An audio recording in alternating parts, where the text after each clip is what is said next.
મારા આ ઝૂલાની નીચે વૃક્ષનો છાંયો આવવાથી લોન બનતું ન હતું. આ નીચે મંટોળામાં જેટલી બી આવી રીતે અમે પથરા નાખીએ તો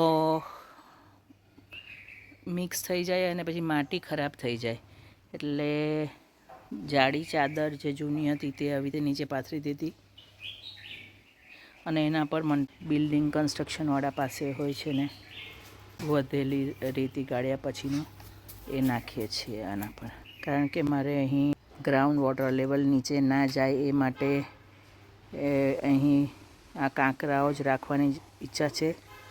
મારે કશે પણ પેવર બ્લોક બનાવવાની ઈચ્છા અહીંયા નથી. એ બ્રુનો આ ચાદર જે ત્યાં ફિક્સ કરી છે, કારણ કે નહીં તો નીકળી જાય, તો એને આવા તાર થોડા જાડા હોય તેને કટ કરીને એના આવા હૂક બનાવ્યા ને આવા હૂકથી ચાદર એ જગ્યા પર ફિક્સ કરી છે અને પછી એના પર રેતીનું છારું નાખ્યું છે.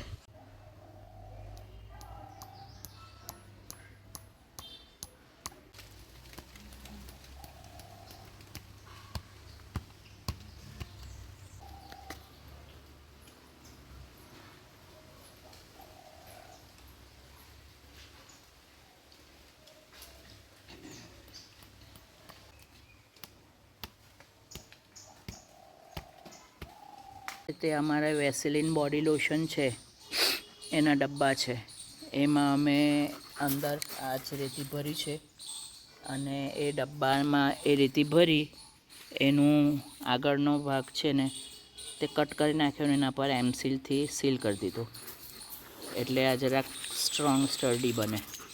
અને પછી એને અહીંયા આ બોર્ડર બનાવી રહ્યા છે એની. આ અમારા ઝૂલાનું લગભગ બધું જ તૈયાર થઈ ગયું છે.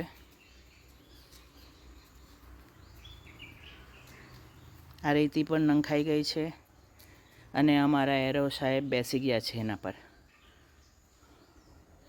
પહેલાં ઝૂલા નીચે કાદવ થઈ જતો તો અમારાથી પણ ન જવાતું અને ડોગી પણ ગંદા પકડતું.